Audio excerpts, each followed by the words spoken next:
The fall of the house of Usher. Son cœur est en lutte suspendue. Sitôt qu'on le touche, il résonne. De Béranger. During the whole of a dull, dark, and soundless day in the autumn of the year, when the clouds hung oppressively low in the heavens, I had been passing alone on horseback through a singularly dreary tract of country, and at length found myself, as the shades of the evening drew on, within view of the melancholy house of Usher. I know not how it was, but with the first glimpse of the building, a sense of insufferable gloom pervaded my spirit. I say insufferable, for the feeling was unrelieved by any of that half-pleasurable because poetic sentiment with which the mind usually receives even the sternest natural images of the desolate or terrible. I looked upon the scene before me, upon the mere house and the simple landscape features of the domain, upon the bleak walls, upon the vacant eye-like windows, upon a few rank sedges, and upon a few white trunks of decayed trees, with an utter depression of soul which I can compare to no earthly sensation more properly than to the after-dream of the reveler upon opium, the bitter lapse into everyday life, the hideous dropping off of the veil. There was an iciness, a sinking, a sickening of the heart, an unredeemed dreariness of thought which no goading of the imagination could torture into aught of the sublime. What was it? I paused to think. What was it that so unnerved me in the contemplation of the house of Usher? It was a mystery all insoluble, nor could I grapple with the shadowy fancies that crowded upon me as I pondered.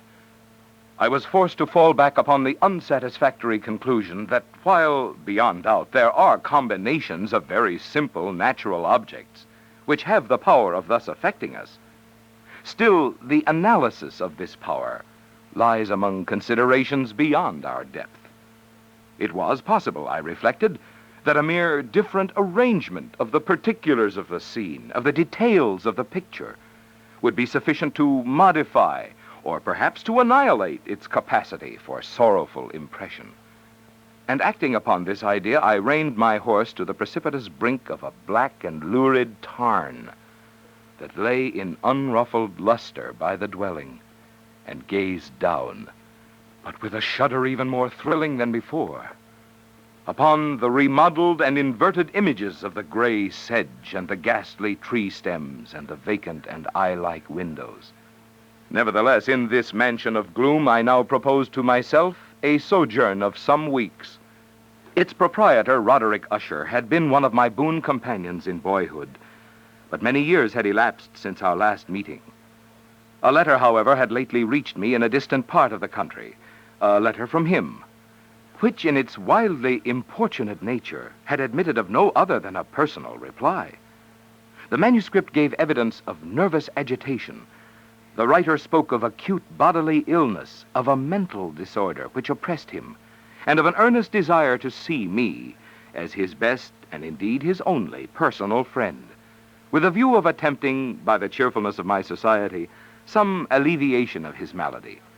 It was the manner in which all this and much more was said. It was the apparent heart that went with his request, which allowed me no room for hesitation. And I accordingly obeyed forthwith what I still considered a very singular summons. Although as boys we had been very intimate associates, yet I really knew little of my friend. His reserve had been always excessive and habitual. I was aware, however, that his very ancient family had been noted, time out of mind, for a peculiar sensibility of temperament, displaying itself through long ages in many works of exalted art, and manifested of late in repeated deeds of munificent yet unobtrusive charity, as well as in a passionate devotion to the intricacies, perhaps even more than to the orthodox and easily recognizable beauties, of musical science. I had learned, too, the very remarkable fact that the stem of the Usher race, all time-honored as it was, had put forth at no period any enduring branch, In other words, that the entire family lay in the direct line of descent and had always, with very trifling and very temporary variation, so lain. It was this deficiency I considered, while running over in thought the perfect keeping of the character of the premises with the accredited character of the people, and while speculating upon the possible influence which the one, in the long lapse of centuries, might have exercised upon the other. It was this deficiency, perhaps, of collateral issue, and the consequent undeviating transmission from sire to son of the patrimony with the name, which had at length so identified the two as to merge the original title of the estate in the quaint and equivocal appellation of the House of Usher, an appellation which seemed to include, in the minds of the peasantry who used it, both the family and the family mansion. I have said that the sole effect of my somewhat childish experiment, that of looking down within the tarn, had been to deepen the first singular impression. There can be no doubt that the consciousness of the rapid increase of my superstition, for why should I not so term it, served mainly to accelerate the increase itself. Such I have long known is the paradoxical law of all sentiments, having terror as a basis. And it might have been for this reason only that when I again uplifted my eyes to the house itself from its image in the pool, there grew in my mind a strange fancy, a fancy so ridiculous indeed that I but mention it to show the vivid force of the sensations which oppressed me. I had so worked upon my imagination as really to believe that about the whole mansion and domain there hung an atmosphere peculiar to themselves and their immediate vicinity, an atmosphere which had no affinity with the air of heaven, but which had reeked up from the decayed trees and the gray wall and the silent tarn, a pestilent and mystic vapor, dull, sluggish, faintly discernible, and leaden-hued. Shaking off from my spirit what must have been a dream, I scanned more narrowly the real aspect of the building. Its principal feature seemed to be that of an excessive antiquity. The discoloration of ages had been great. Minute fungi overspread the whole exterior, hanging in a fine tangled webwork from the eaves. Yet all this was apart from any extraordinary dilapidation. No portion of the masonry had fallen, and there appeared to be a wild inconsistency between its still perfect adaptation of parts and the crumbling condition of the individual stones. In this there was much that reminded me of the specious totality of old woodwork, which has rotted for long years in some neglected vault, with no disturbance from the breath of the external air. Beyond this indication of extensive decay, however, the fabric gave little token of instability.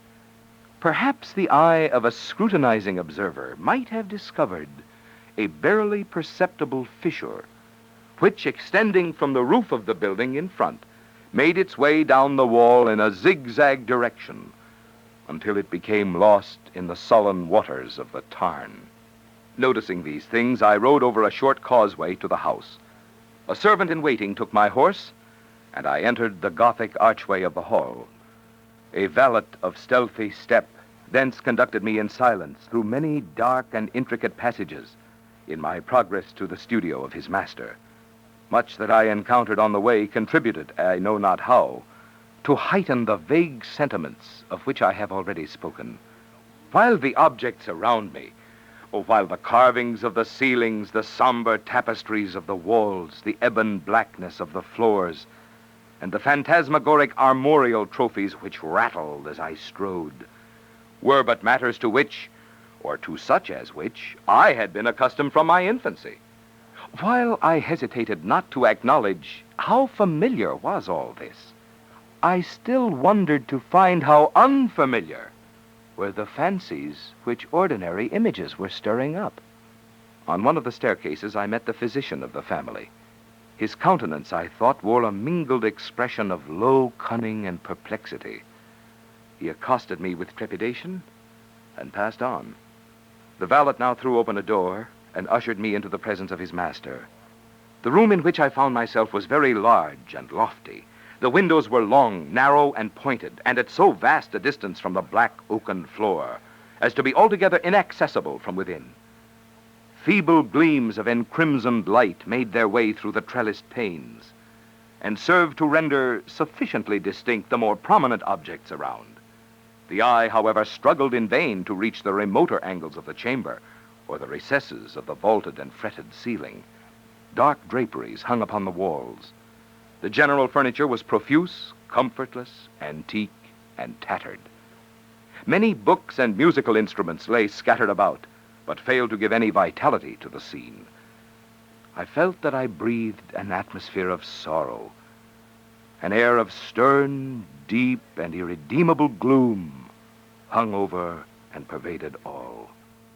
Upon my entrance, Usher arose from a sofa on which he had been lying at full length, and greeted me with a vivacious warmth which had much in it, I at first thought, of an overdone cordiality, of the constrained effort of the ennuyé man of the world. A glance, however, at his countenance convinced me of his perfect sincerity. We sat down, and for some moments, while he spoke not, I gazed upon him with a feeling half of pity, half of awe. Surely man had never before so terribly altered in so brief a period as had Roderick Usher. It was with difficulty that I could bring myself to admit the identity of the wan being before me with the companion of my early boyhood. Yet the character of his face had been at all times remarkable. A cadaverousness of complexion, an eye large, liquid, and luminous beyond comparison, lips somewhat thin and very pallid, but of a surpassingly beautiful curve, a nose of a delicate Hebrew model, but with a breadth of nostril unusual in similar formations, a finely molded chin, speaking in its want of prominence of a want of moral energy, hair of a more than web-like softness and tenuity. These features, with an inordinate expansion above the regions of the temple, made up altogether a countenance not easily to be forgotten. And now, in the mere exaggeration of the prevailing character of these features, and of the expression they were wont to convey, lay so much of change that I doubted to whom I spoke. The now ghastly pallor of the skin, and the now miraculous luster of the eye, above all things, startled and even awed me. The silken hair, too, had been suffered to grow all unheeded, and as in its wild, gossamer texture it floated rather than fell about the face, I could not even with effort connect its arabesque expression with any idea of simple humanity. In the manner of my friend, I was at once struck with an incoherence and inconsistency, and I soon found this to arise from a series of feeble and futile struggles to overcome an habitual trepidancy and excessive nervous agitation. For something of this nature I had indeed been prepared, no less by his letter than by reminiscences of certain boyish traits, and by conclusions deduced from his peculiar physical conformation and temperament. His action was alternately vivacious and sullen.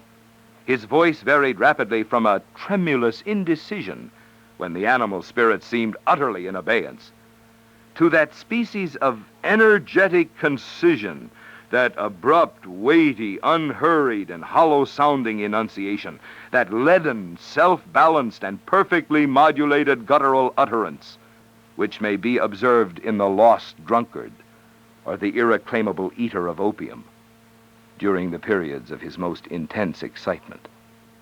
It was thus that he spoke of the object of my visit, of his earnest desire to see me, and of the solace he expected me to afford him.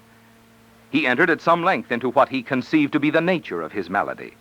It was, he said, a constitutional and a family evil, and one for which he despaired to find a remedy.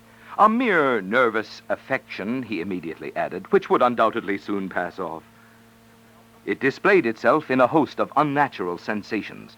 Some of these, as he detailed them, interested and bewildered me, although perhaps the terms and the general manner of their narration had their weight. He suffered much from a morbid acuteness of the senses.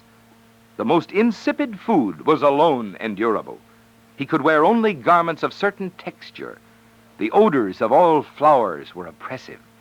His eyes were tortured by even a faint light. and there were but peculiar sounds, and these from stringed instruments, which did not inspire him with horror. To an anomalous species of terror, I found him a bounden slave. "I shall perish," said he. "I must perish in this deplorable folly. Thus, and not otherwise, shall I be lost.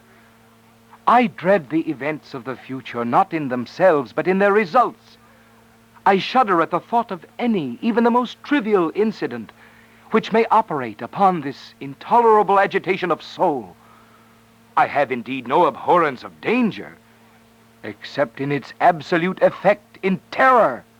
In this pitiable condition, I feel that the period will sooner or later arrive when I must abandon life and reason together in some struggle with the grim phantasm, fear."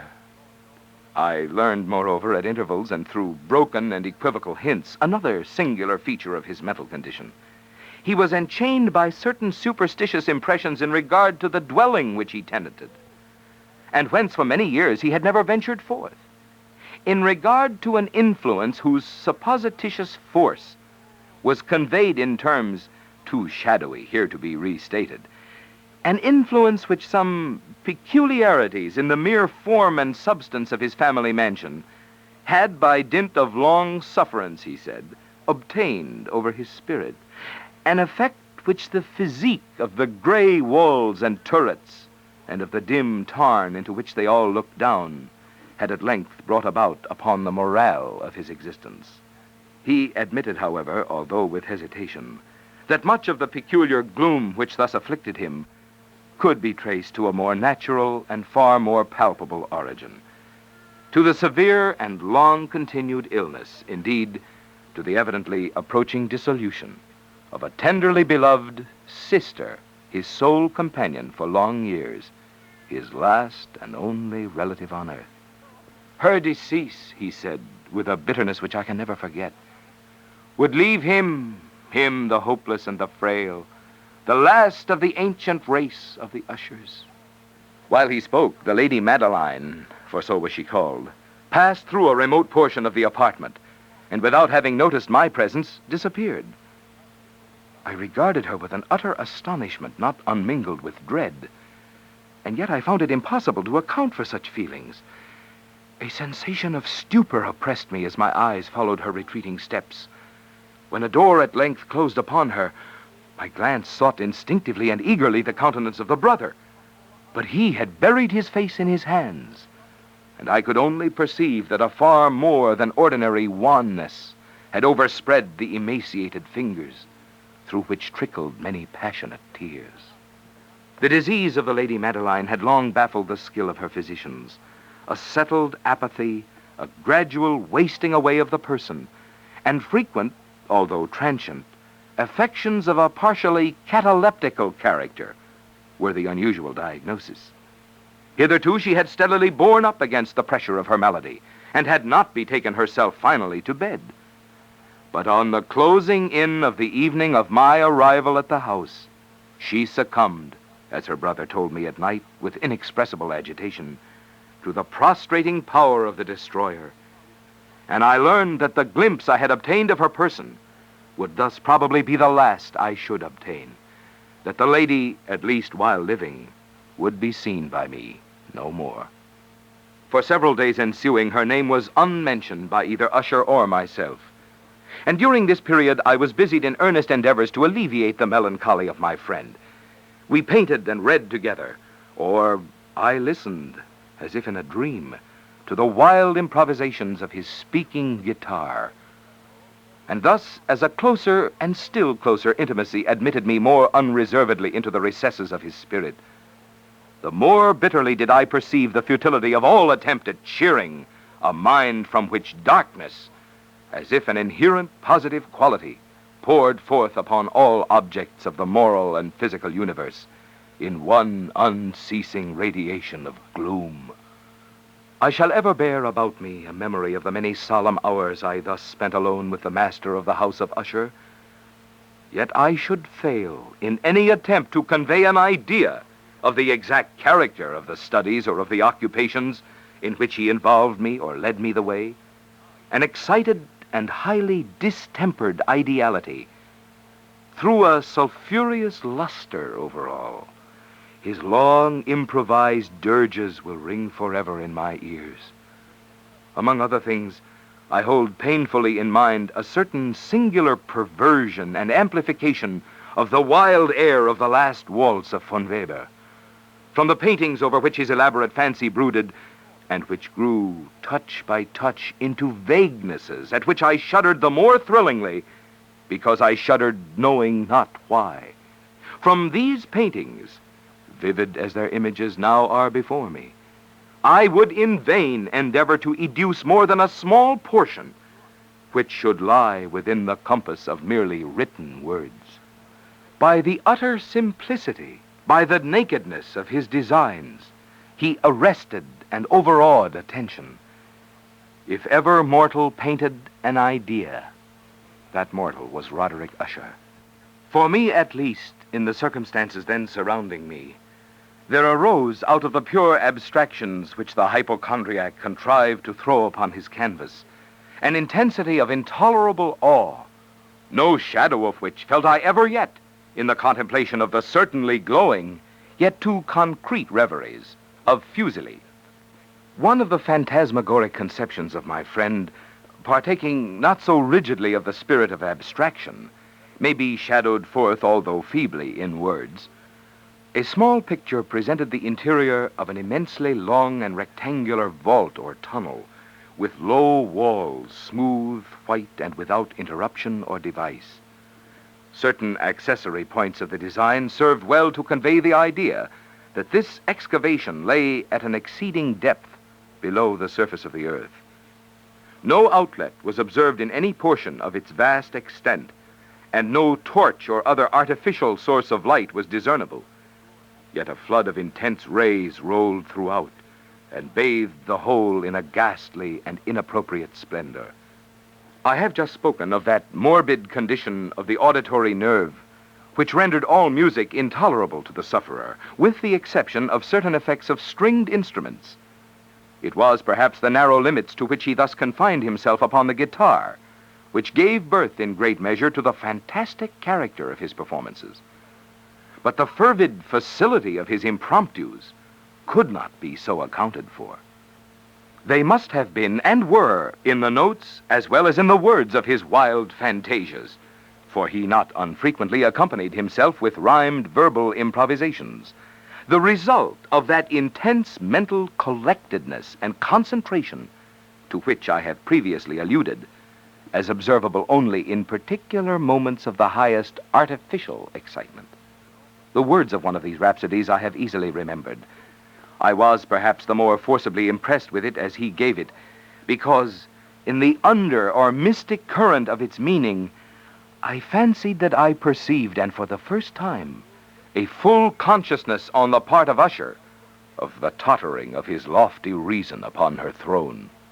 The verses, which were entitled "The Haunted Palace," ran very nearly, if not accurately, thus: "In the greenest of our valleys, by good angels tenanted, once a fair and stately palace, radiant palace, reared its head. In the monarch Thought's dominion, it stood there. Never seraph spread opinion over fabric half so fair. Banners yellow, glorious, golden, on its roof did float and flow. This, all this, was in the olden time, long ago.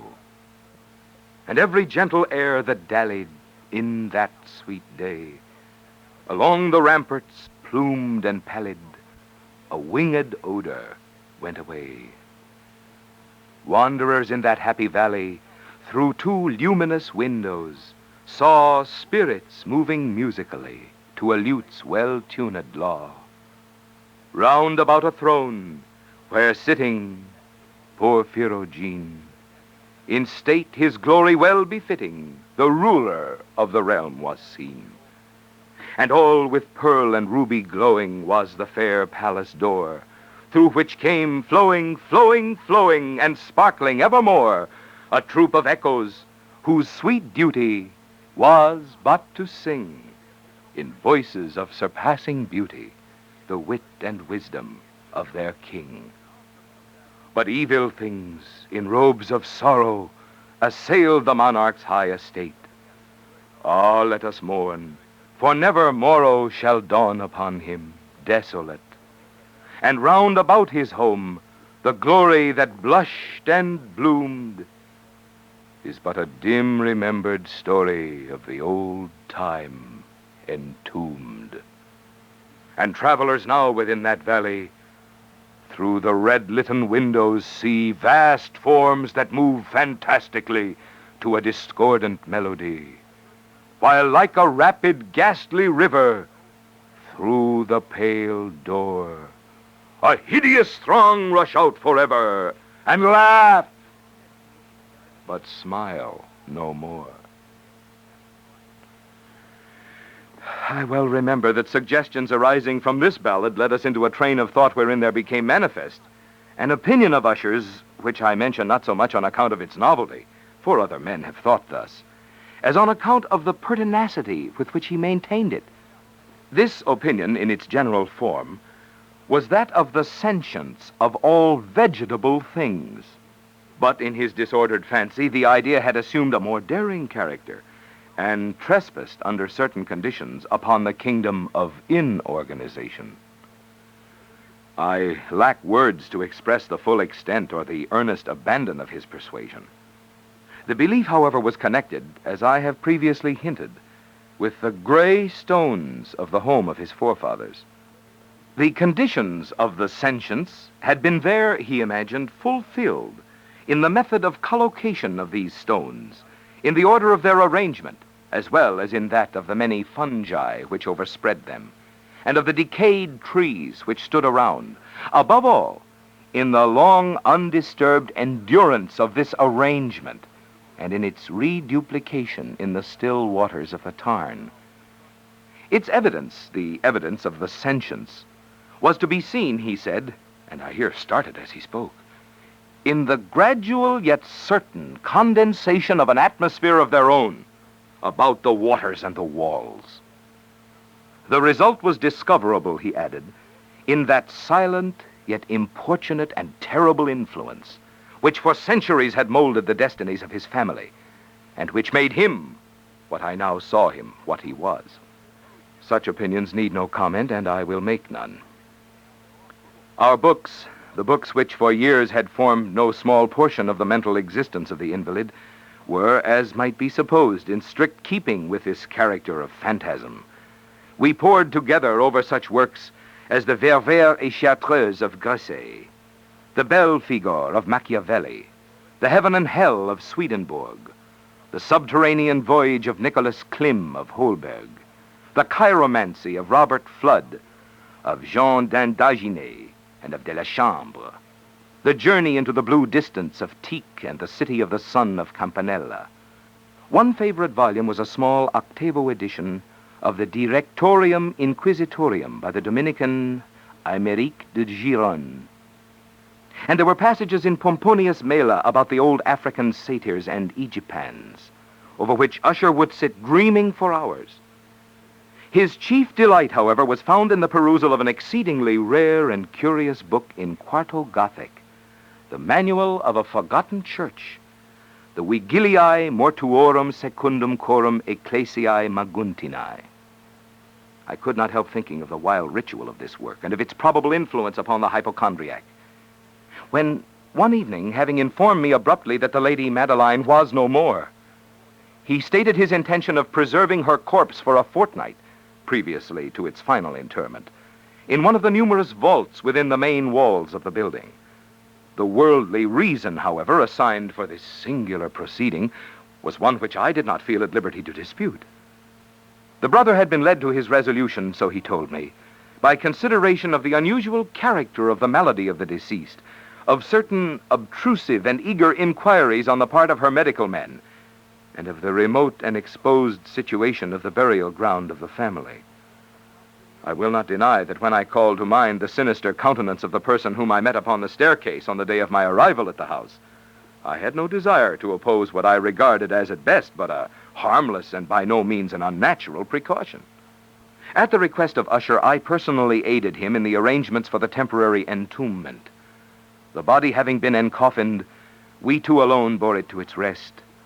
The vault in which we placed it, and which had been so long unopened that our torches, half smothered in its oppressive atmosphere, gave us little opportunity for investigation, was small, damp, and entirely without means of admission for light, lying at great depth immediately beneath that portion of the building in which was my own sleeping apartment.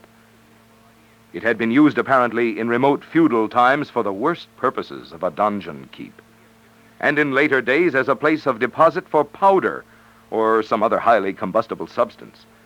As a portion of its floor and the whole interior of a long archway through which we reached it were carefully sheathed with copper. The door of massive iron had been also similarly protected. Its immense weight caused an unusually sharp, grating sound as it moved upon its hinges. Having deposited our mournful burden upon trestles within this region of horror, we partially turned aside the yet unscrewed lid of the coffin and looked upon the face of the tenant.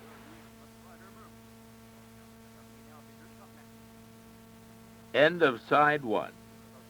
To continue, turn the cassette over.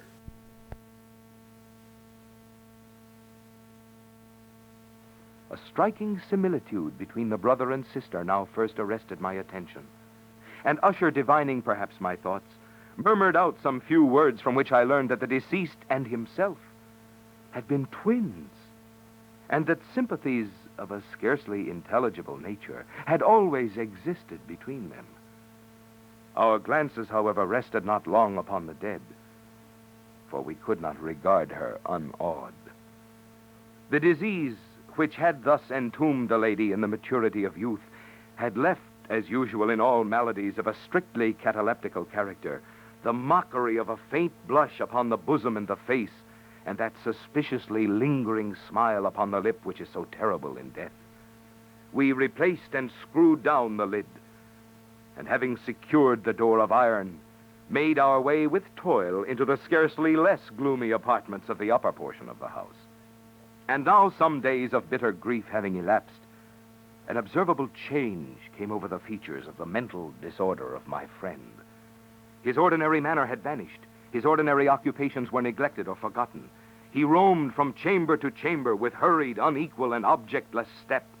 The pallor of his countenance had assumed, if possible, a more ghastly hue, but the luminousness of his eye had utterly gone out.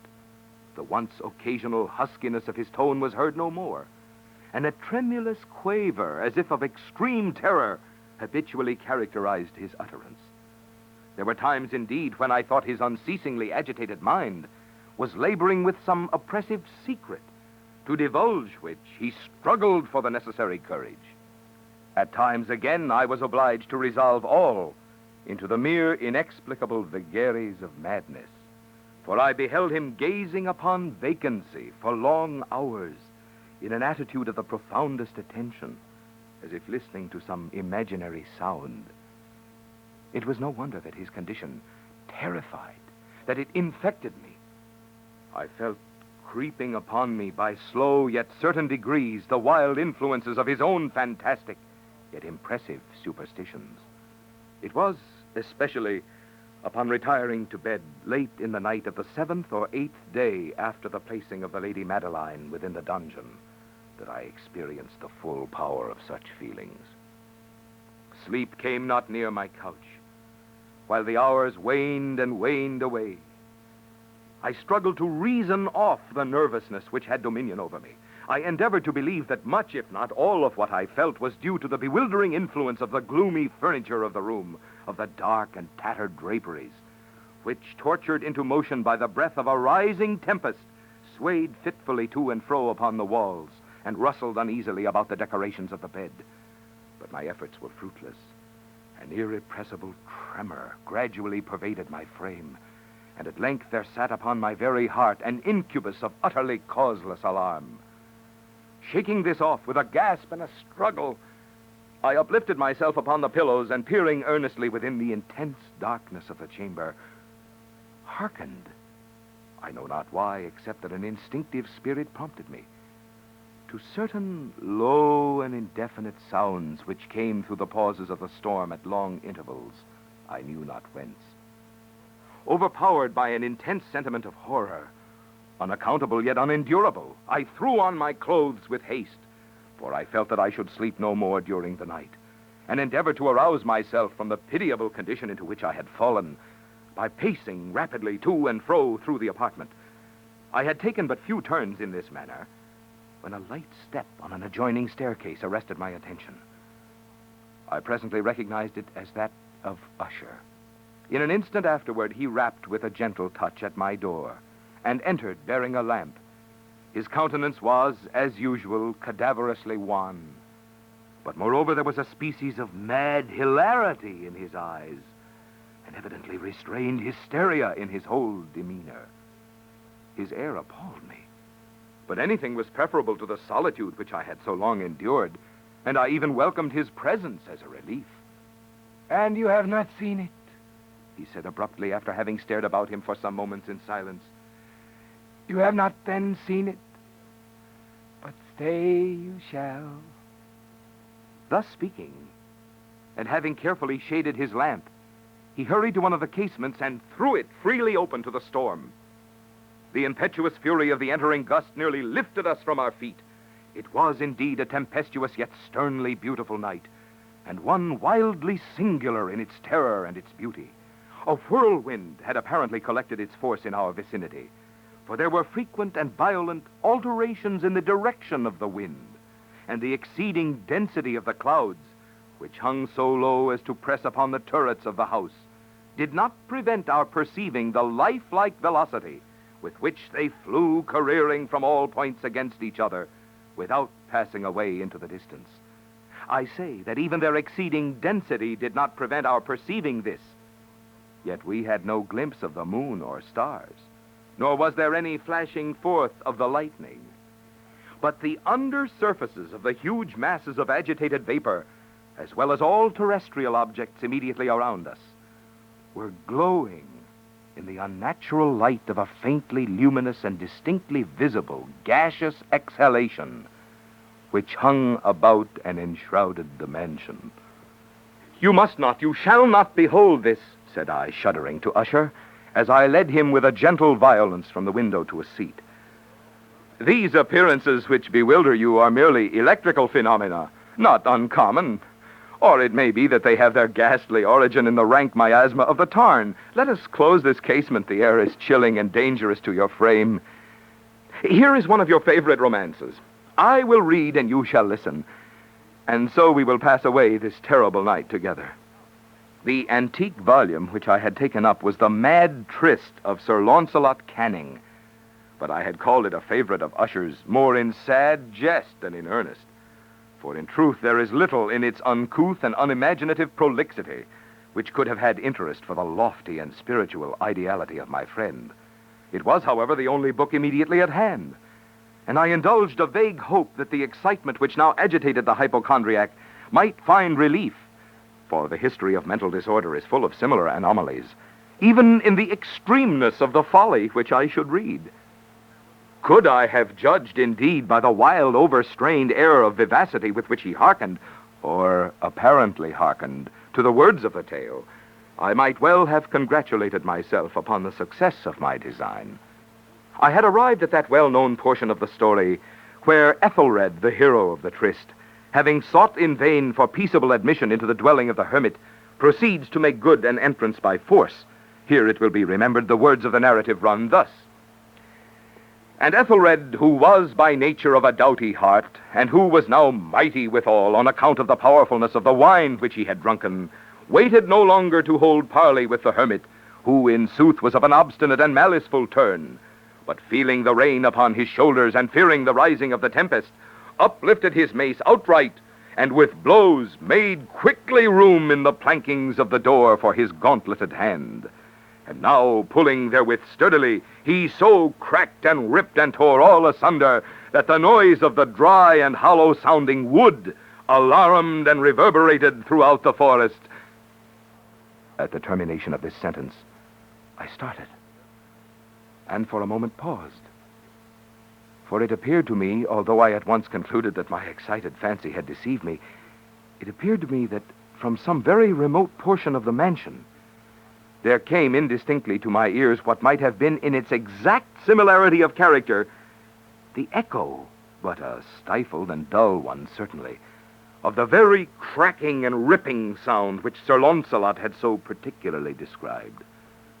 It was beyond doubt the coincidence alone which had arrested my attention, for amid the rattling of the sashes of the casements and the ordinary commingled noises of the still increasing storm, the sound in itself had nothing, surely, which should have interested or disturbed me. I continued the story. But the good champion Ethelred, now entering within the door, was sore enraged and amazed to perceive no signal of the maliceful hermit, but in the stead thereof a dragon of a scaly and prodigious demeanor, and of a fiery tongue, which sate in guard before a palace of gold with a floor of silver. And upon the wall there hung a shield of shining brass with this legend enwritten: Who entereth herein a conqueror hath been, who slayeth the dragon, the shield he shall win. And Ethelred uplifted his mace, and struck upon the head of the dragon, which fell before him and gave up his pesty breath, with a shriek so horrid and harsh, and withal so piercing, that Ethelred had fain to close his ears with his hands against the dreadful noise of it, the like whereof was never before heard. Here again I paused abruptly, and now with a feeling of wild amazement, for there could be no doubt whatever that in this instance I did actually hear, although from what direction it proceeded I found it impossible to say, a low and apparently distant but harsh, protracted, and most unusual screaming or grating sound. The exact counterpart of what my fancy had already conjured up for the dragon's unnatural shriek, as described by the romancer.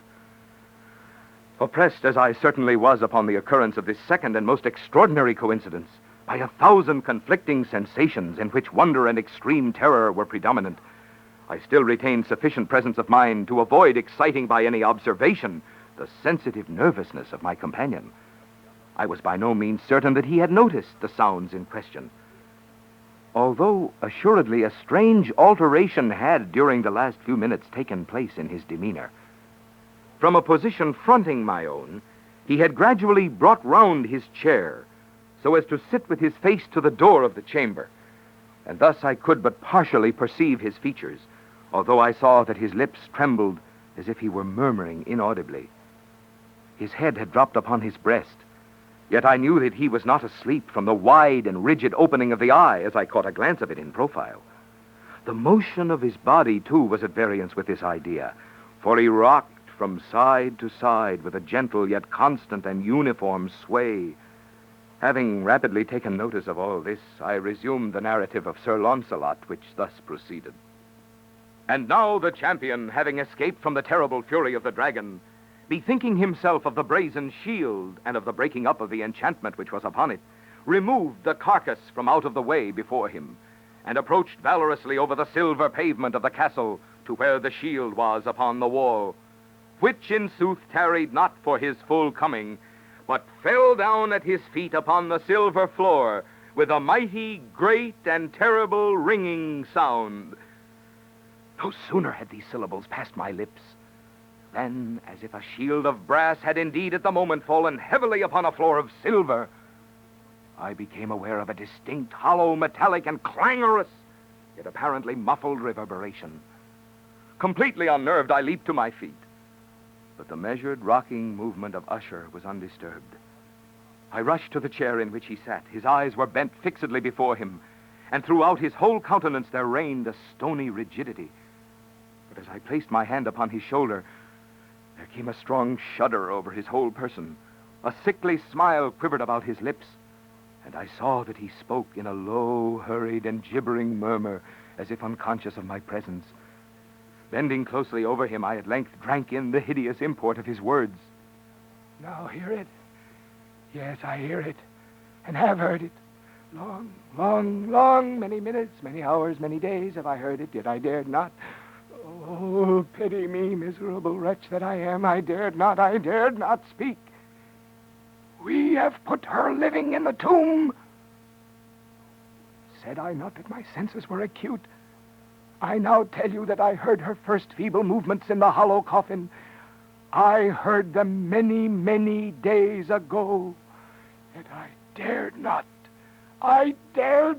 speak. Now tonight, Ethelred, the breaking of the hermit's door and the death cry of the dragon and the clangor of the shield. Say rather the rending of her coffin and the grating of the iron hinges of her prison and her struggles within the coppered archway of the vault. Oh, whither shall I fly? Will she not be here anon? Is she not hurrying to upbraid me for my haste? Have I not heard her footstep on the stair? Do I not distinguish that heavy and horrible beating of her heart? Madman! Here he sprang furiously to his feet and shrieked out his syllables, as if in the effort he were giving up his soul. Madman! I tell you that she now stands without the door! As if in the superhuman energy of his utterance there had been found the potency of a spell, the huge antique panels to which the speaker pointed threw slowly back upon the instant their ponderous and ebony jaws. It was the work of the rushing gust. But then without those doors there did stand the lofty and enshrouded figure of the Lady Madeline of Usher. There was blood upon her white robes, and the evidence of some bitter struggle upon every portion of her emaciated frame. For a moment she remained trembling and reeling to and fro upon the threshold, then with a low, moaning cry fell heavily inward upon the person of her brother, and in her violent and now final death agonies bore him to the floor a corpse, and a victim to the terrors he had anticipated. From that chamber and from that mansion I fled aghast. The storm was still abroad in all its wrath as I found myself crossing the old causeway. Suddenly there shot along the path a wild light, and I turned to see whence a gleam so unusual could have issued, for the vast house and its shadows were alone behind me. The radiance was that of the full setting and blood-red moon, which now shone vividly through that once barely discernible fissure of which I have before spoken, as extending from the roof of the building in a zigzag direction to the base. While I gazed, this fissure rapidly widened. There came a fierce breath of the whirlwind. The entire orb of the satellite burst at once upon my sight. My brain reeled as I saw the mighty walls rushing asunder. There was a long, tumultuous, shouting sound like the voice of 1,000 waters. And the deep and dank tarn at my feet closed sullenly and silently over the fragments of the house of Usher.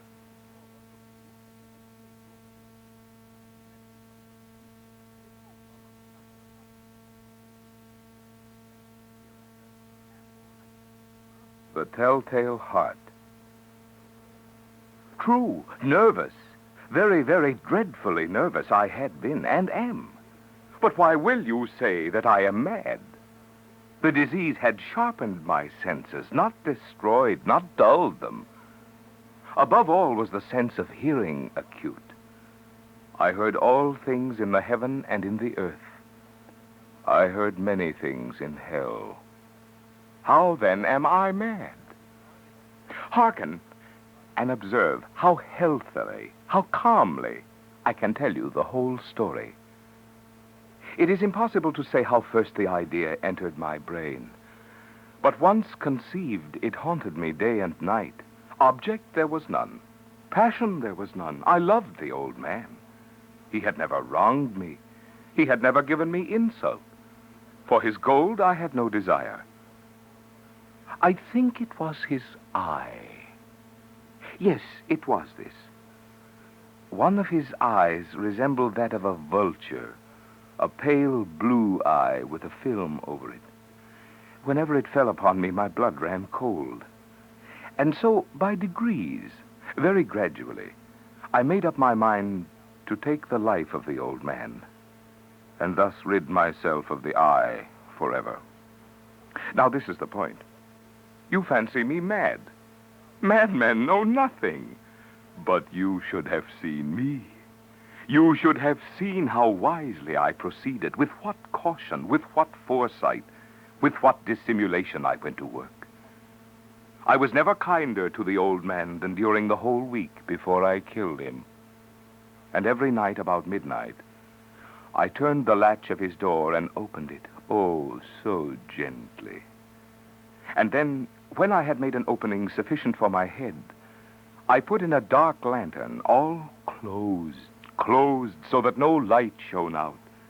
And then I thrust in my head. Oh, you would have laughed to see how cunningly I thrust it in. I moved it slowly, very, very slowly, so that I might not disturb the old man's sleep. It took me an hour to place my whole head within the opening so far that I could see him as he lay upon his bed. Would a madman have been so wise as this? And then, when my head was well in the room, I undid the lantern cautiously. Oh, so cautiously, for the hinges creaked. I undid it just so much that a single thin ray fell upon the vulture eye. And this I did for 7 long nights, every night just at midnight. But I found the eye always closed, and so it was impossible to do the work. For it was not the old man who vexed me, but his evil eye. And every morning when the day broke, I went boldly into the chamber and spoke courageously to him, calling him by name in a hearty tone, and inquiring how he had passed the night.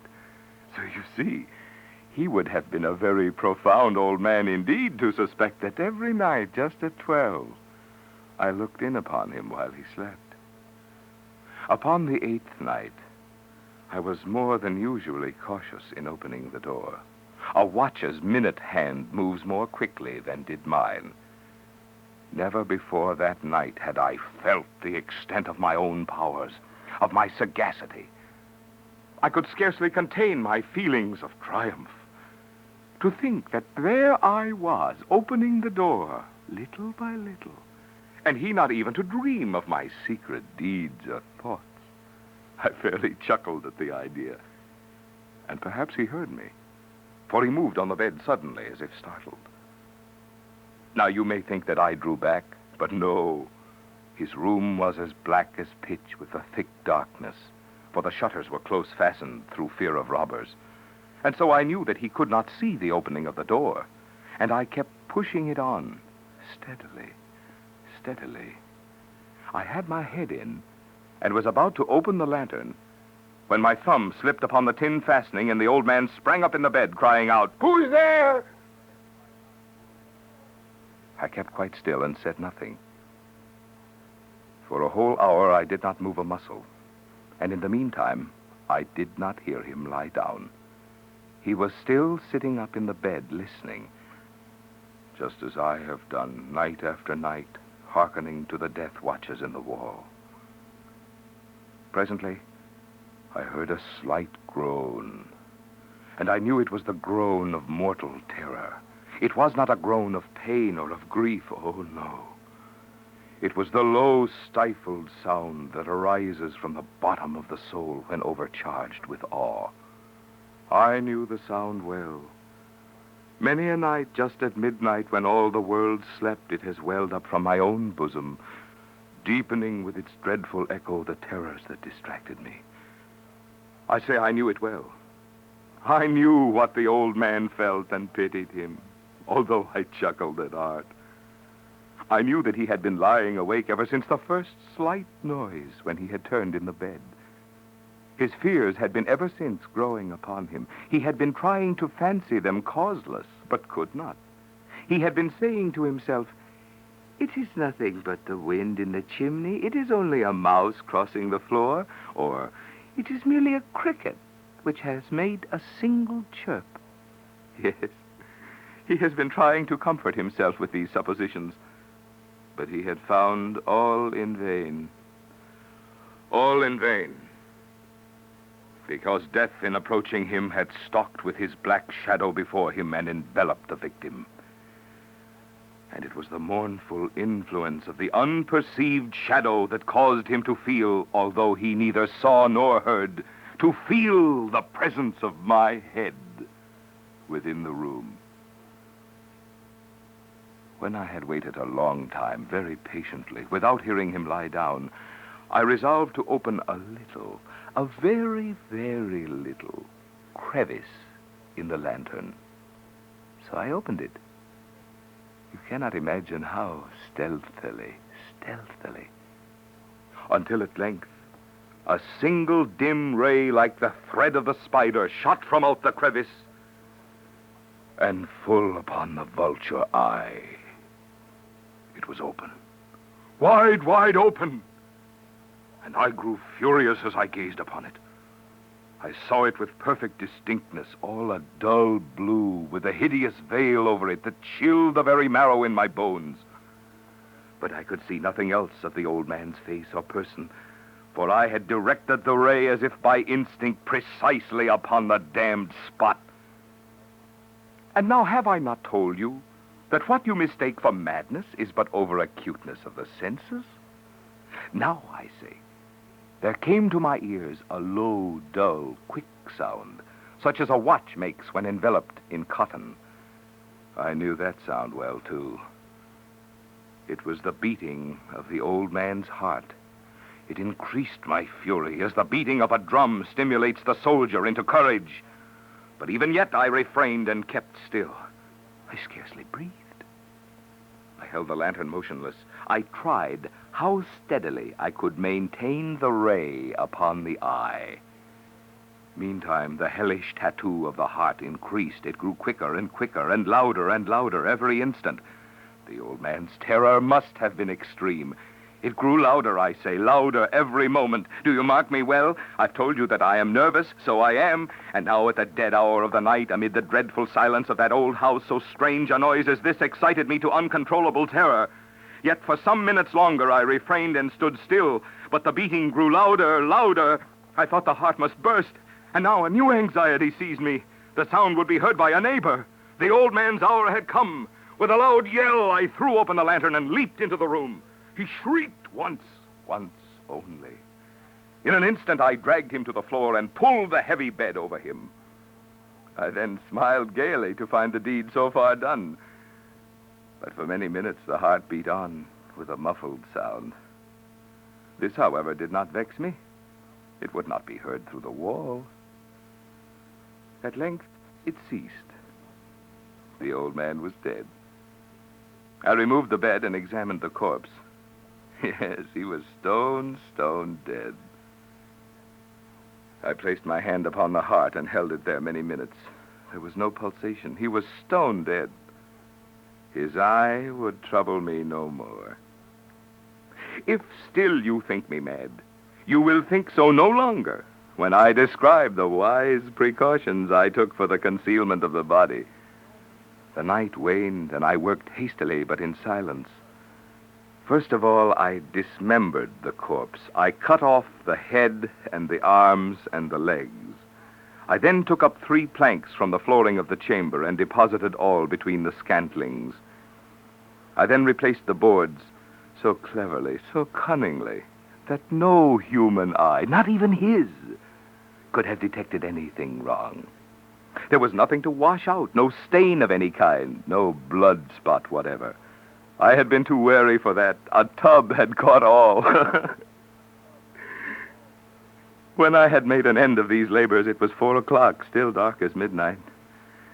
As the bell sounded the hour, there came a knocking at the street door. I went down to open it with a light heart. For what had I now to fear? There entered 3 men who introduced themselves with perfect suavity as officers of the police. A shriek had been heard by a neighbor during the night. Suspicion of foul play had been aroused. Information had been lodged at the police office. And they, the officers, had been deputed to search the premises. I smiled. For what had I to fear? I bade the gentleman welcome. The shriek, I said, was my own in a dream. The old man I mentioned was absent in the country. I took my visitors all over the house. I bade them search well. I led them at length to his chamber. I showed them his treasure, secure, undisturbed. In the enthusiasm of my confidence, I brought chairs into the room and desired them here to rest from their fatigues, while I myself, in the wild audacity of my perfect triumph, placed my own seat upon the very spot beneath which reposed the corpse of the victim. The officers were satisfied. My manner had convinced them. I was singularly at ease. They sat, and while I answered cheerily, they chatted familiar things. But ere long, I felt myself getting pale and wished them gone. My head ached, and I fancied a ringing in my ears. But still they sat and still chatted. The ringing became more distinct. It continued and became more distinct. I talked more freely to get rid of the feeling, but it continued and gained definitiveness, until at length I found that the noise was not within my ears. No doubt I now grew very pale, but I talked more fluently and with a heightened voice. Yet the sound increased, and what could I do? It was a low, dull, quick sound, much such a sound as a watch makes when enveloped in cotton. I gasped for breath, and yet the officers heard it not. I talked more quickly, more vehemently, but the noise steadily increased. I arose and argued about trifles in a high key and with violent gesticulations, but the noise steadily increased.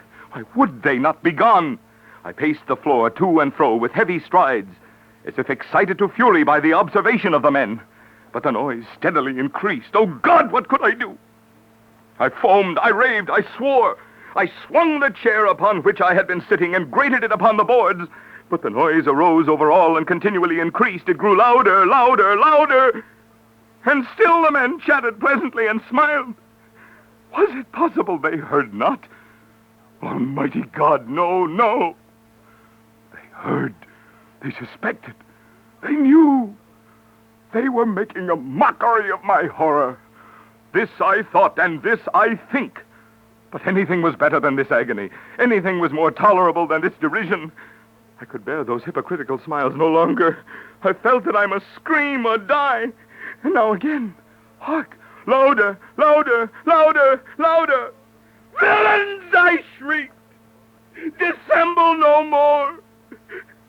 I admit the deed. Tear up the planks. Here, here. It is the beating of his hideous heart. End of side 2. This book is continued on the next cassette.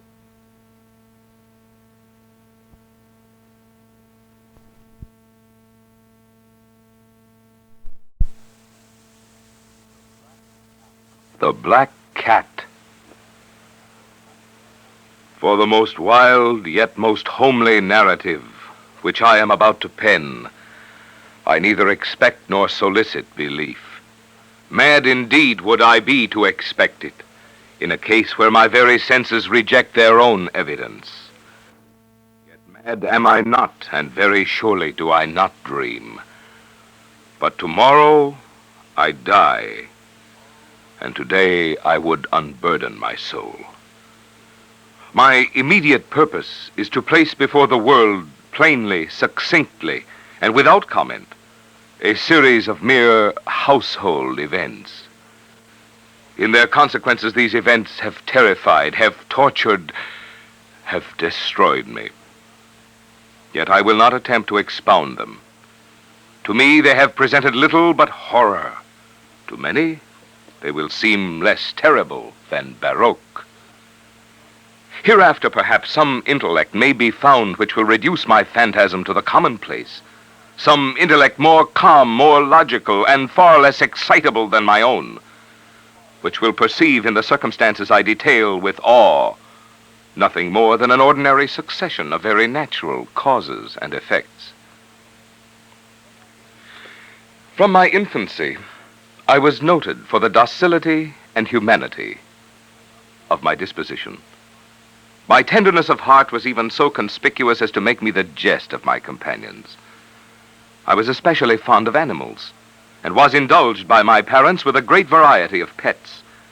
With these I spent most of my time, and never was so happy as when feeding and caressing them. This peculiarity of character grew with my growth, and in my manhood I derived from it one of my principal sources of pleasure. To those who have cherished an affection for a faithful and sagacious dog, I need hardly be at the trouble of explaining the nature or the intensity of the gratification thus derivable. There is something in the unselfish and self-sacrificing love of a brute which goes directly to the heart of him who has had frequent occasion to test the paltry friendship and gossamer fidelity of mere man. I married early, and was happy to find in my wife a disposition not uncongenial with my own. Observing my partiality for domestic pets, she lost no opportunity of procuring those of the most agreeable kind. We had birds, goldfish, a fine dog, rabbits, a small monkey, and a cat. This latter was a remarkably large and beautiful animal, entirely black and sagacious to an astonishing degree. In speaking of his intelligence, my wife, who at heart was not a little tinctured with superstition, made frequent allusion to the ancient popular notion which regarded all black cats as witches in disguise. Not that she was ever serious upon this point, and I mention the matter at all for no better reason than that it happens just now to be remembered.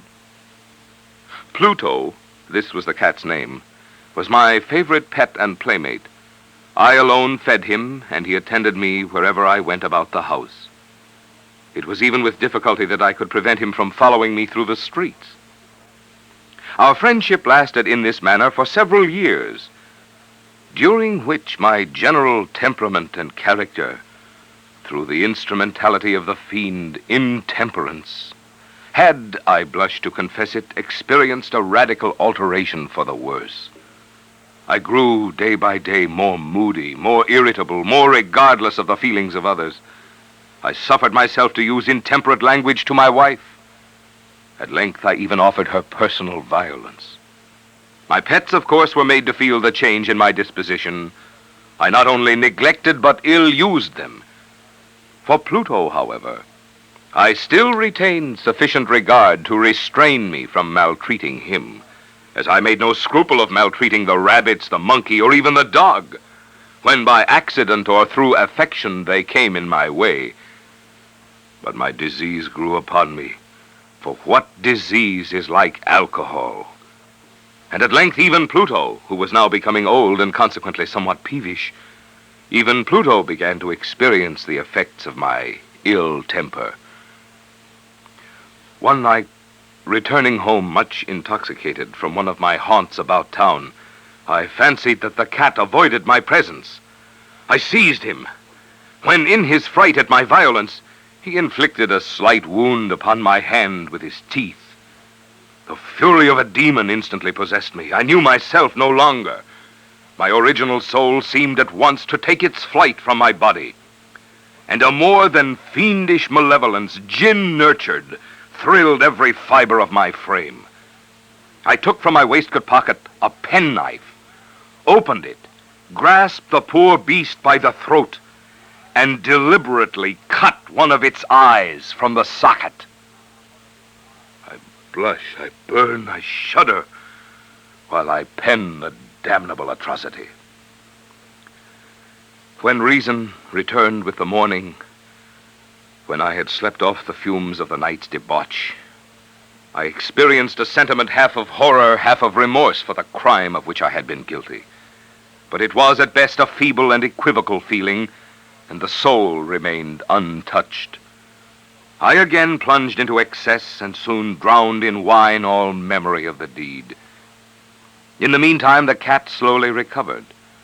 The socket of the lost eye presented, it is true, a frightful appearance, but he no longer appeared to suffer any pain.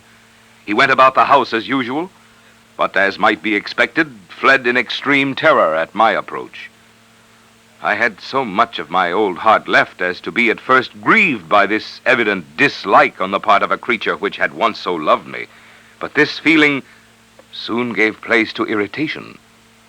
And then came, as if to my final and irrevocable overthrow, the spirit of perverseness. Of this spirit, philosophy takes no account. Yet I am not more sure that my soul lives than I am that perverseness is one of the primitive impulses of the human heart, one of the indivisible primary faculties or sentiments which give direction to the character of man. Who has not 100 times found himself committing a vile or a stupid action for no other reason than because he knows he should not? Have we not a perpetual inclination in the teeth of our best judgment to violate that which is law merely because we understand it to be such? This spirit of perverseness, I say, came to my final overthrow. It was this unfathomable longing of the soul to vex itself, to offer violence to its own nature, to do wrong for the wrong's sake only, that urged me to continue and finally to consummate the injury I had inflicted upon the unoffending brute. One morning, in cold blood, I slipped a noose about its neck and hung it to the limb of a tree, hung it with the tears streaming from my eyes, and with the bitterest remorse at my heart. Hung it because I knew that it had loved me, and because I felt it had given me no reason of offense. Hung it because I knew that in so doing I was committing a sin, a deadly sin that would so jeopardize my immortal soul as to place it, if such a thing were possible, even beyond the reach of the infinite mercy of the most merciful and most terrible God. On the night of the day on which this most cruel deed was done, I was aroused from sleep by the cry of fire. The curtains of my bed were in flames. The whole house was blazing. It was with great difficulty that my wife, a servant, and myself made our escape from the conflagration. The destruction was complete. My entire worldly wealth was swallowed up, and I resigned myself thenceforward to despair. I am above the weakness of seeking to establish a sequence of cause and effect between the disaster and the atrocity, but I am detailing a chain of facts and wish not to leave even a possible link imperfect. On the day succeeding the fire, I visited the ruins. The walls, with one exception, had fallen in. This exception was found in a compartment wall not very thick, which stood about the middle of the house and against which had rested the head of my bed. The plastering had here, in great measure, resisted the action of the fire, a fact which I attributed to its having been recently spread. About this wall, a dense crowd were collected, and many persons seemed to be examining a particular portion of it with very minute and eager attention. The words strange, singular, and other similar expressions excited my curiosity. I approached and saw, as if graven in bas-relief upon the white surface, the figure of a gigantic cat. The impression was given with an accuracy truly marvelous.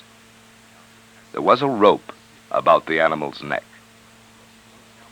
When I first beheld this apparition, for I could scarcely regard it as less, my wonder and my terror were extreme. But at length reflection came to my aid. The cat, I remembered, had been hung in a garden adjacent to the house.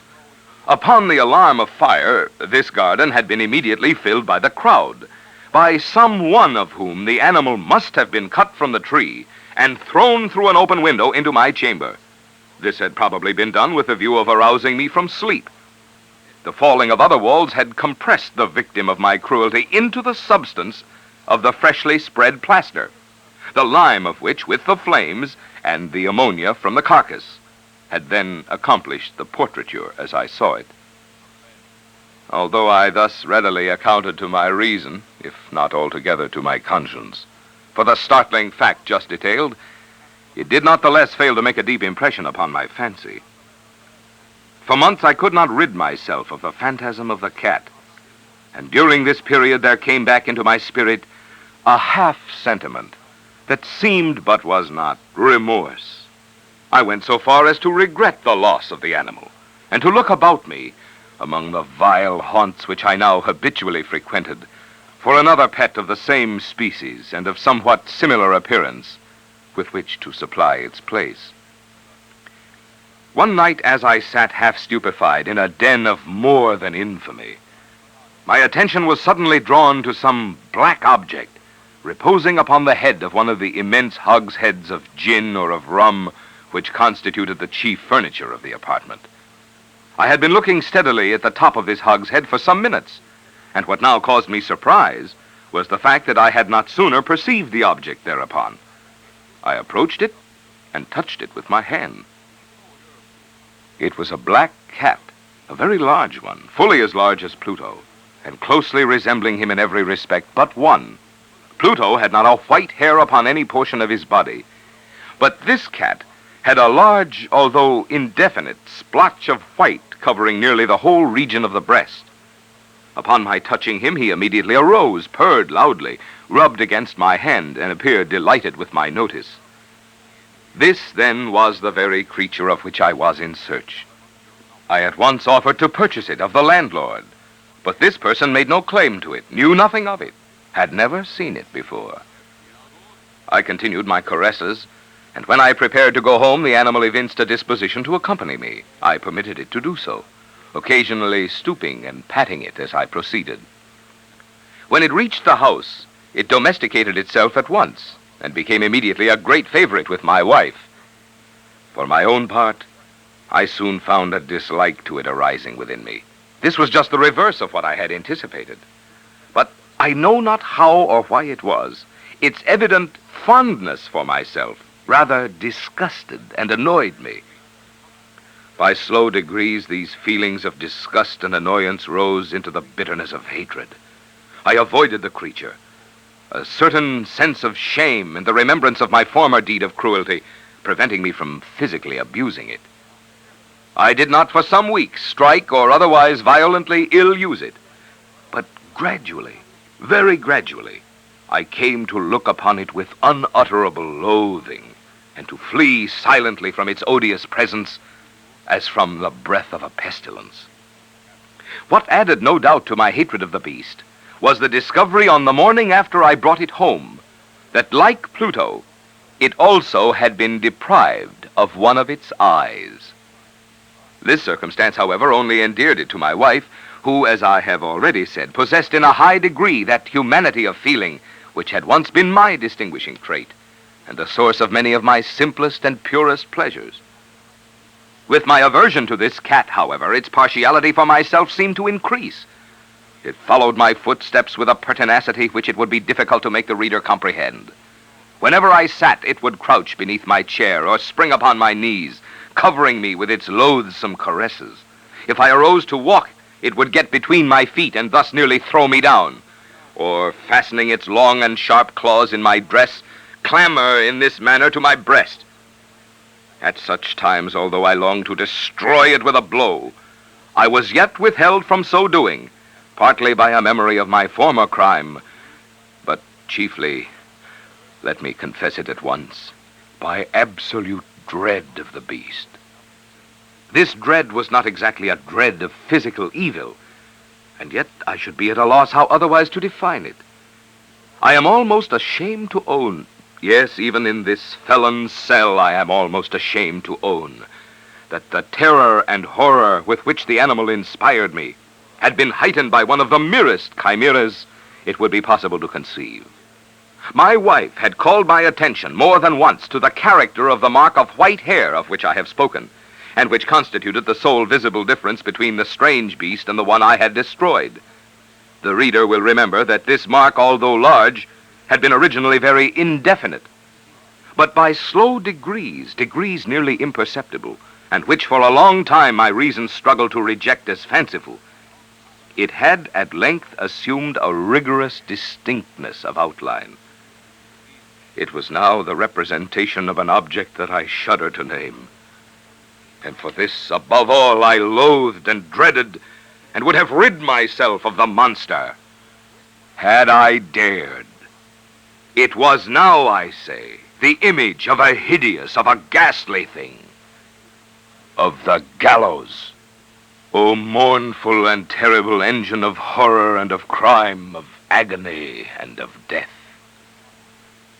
And now was I indeed wretched beyond the wretchedness of mere humanity, and a brute beast whose fellow I had contemptuously destroyed.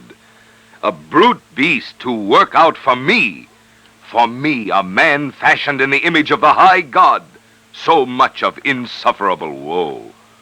Alas, neither by day nor by night knew I the blessing of rest any more.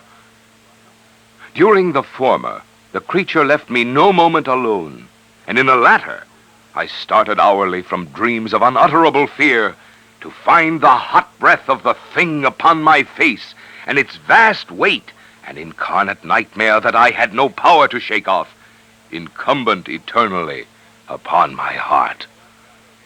Beneath the pressure of torments such as these, the feeble remnant of the good within me succumbed.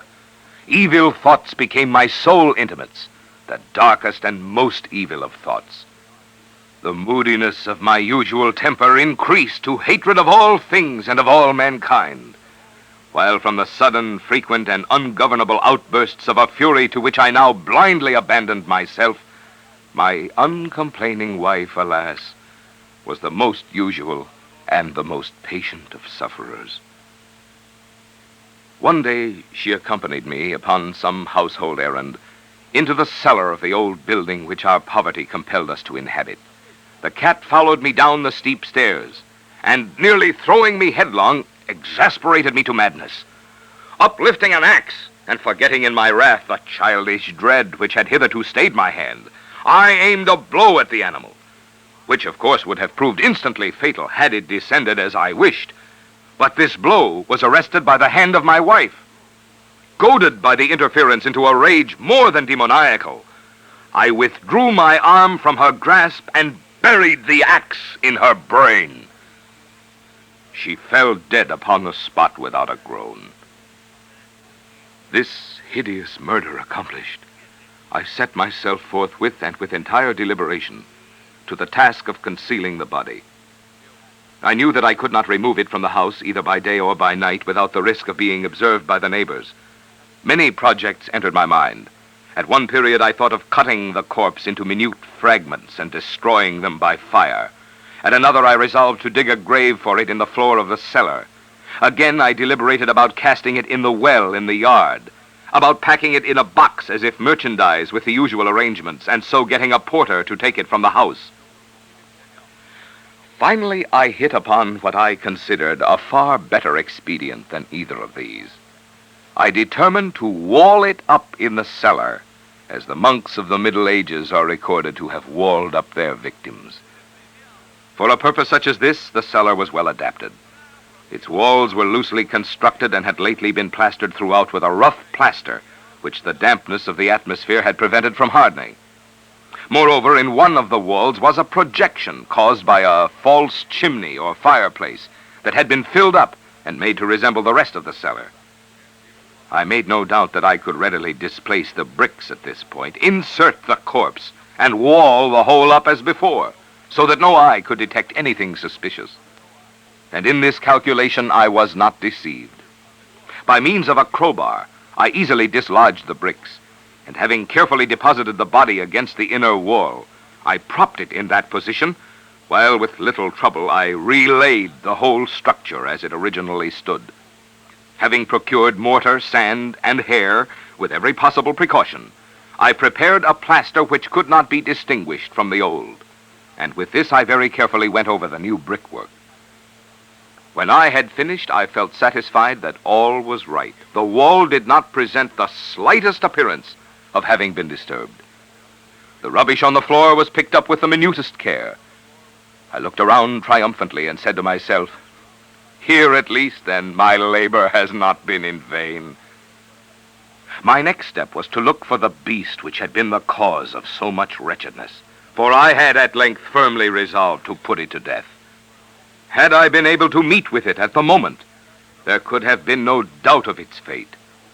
But it appeared that the crafty animal had been alarmed at the violence of my previous anger, and forbore to present itself in my present mood.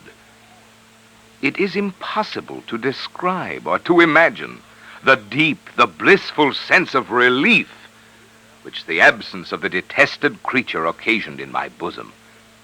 It did not make its appearance during the night. And thus, for one night at least since its introduction into the house, I soundly and tranquilly slept. I slept, even with the burden of murder upon my soul. The second and the third day passed, and still my tormentor came not. Once again I breathed as a freeman. The monster in terror had fled the premises forever. I should behold it no more. My happiness was supreme. The guilt of my dark deed disturbed me but little. Some few inquiries had been made, but these had been readily answered. Even a search had been instituted, but of course nothing was to be discovered. I looked upon my future felicity as secured. Upon the fourth day of the assassination, a party of the police came very unexpectedly into the house and proceeded again to make rigorous investigation of the premises. Secure, however, in the inscrutability of my place of concealment, I felt no embarrassment whatever. The officers bade me accompany them in their search. They left no nook or corner unexplored. At length, for the third or fourth time, they descended into the cellar. I quivered not in a muscle. My heart beat calmly as that of one who slumbers in innocence. I walked the cellar from end to end. I folded my arms upon my bosom and roamed easily to and fro. The police were thoroughly satisfied and prepared to depart. The glee at my heart was too strong to be restrained. I burned to say, if but one word by way of triumph, and to render doubly sure their assurance of my guiltlessness. "Gentlemen," I said at last as the party ascended the steps, "I delight to have allayed your suspicions. I wish you all health and a little more courtesy. By the by, gentlemen, this is a very well-constructed house." In the rabid desire to say something easily, I scarcely knew what I uttered at all. "I may say an excellently well-constructed house. These walls, are you going, gentlemen? These walls are solidly put together." And here, through the mere frenzy of bravado, I rapped heavily with a cane which I held in my hand upon that very portion of the brickwork behind which stood the corpse of the wife of my bosom. But may God shield and deliver me from the fangs of the arch-fiend.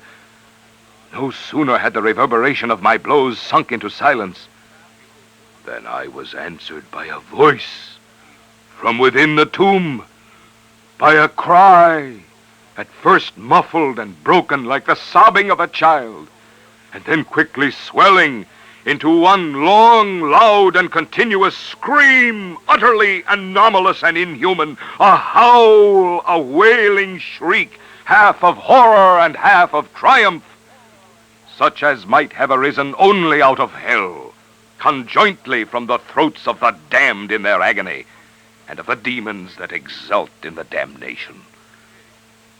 Of my own thoughts, it is folly to speak. Swooning, I staggered to the opposite wall. For one instant, the party on the stairs remained motionless, through extremity of terror and awe.